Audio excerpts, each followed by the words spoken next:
Jose Burgos.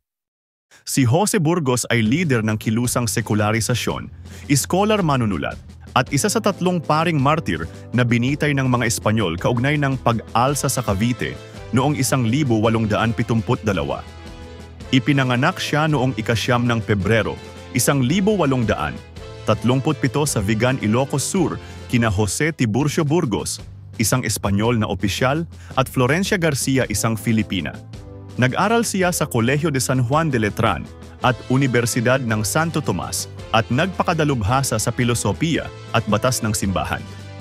Ang kaniyang dunong at galing ang naging dahilan ng mabilis niyang pag-akyat sa organisasyon ng Simbahang Katoliko.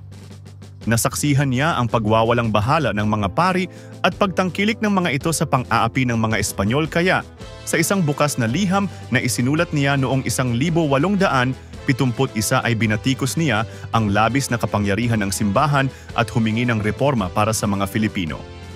Isa sa mga sinasabing akda niyang hindi nalimbag ay ang Mi Obrita Novela Historica La Loba Negra na inihandog niya sa lahat ng inang Filipino.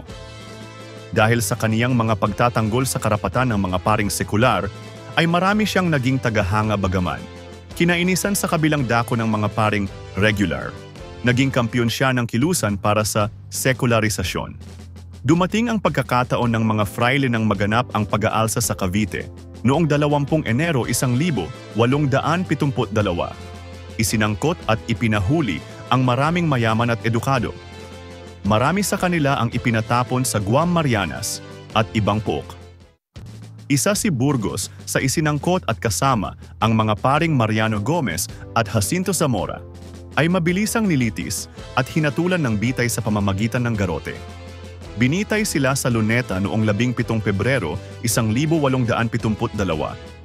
Si Burgos ay malapit na kaibigan ni Pasiano Rizal, kuya ni Jose Rizal.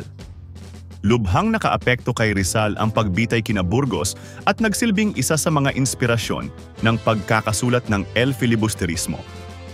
Ilang bayan ang ipinangalan kay Burgos at ilan dito ay matatagpuan sa Ilocos Norte, Ilocos Sur, Isabela, La Union, Pangasinan, Quezon, Southern Leyte at Surigao del Norte.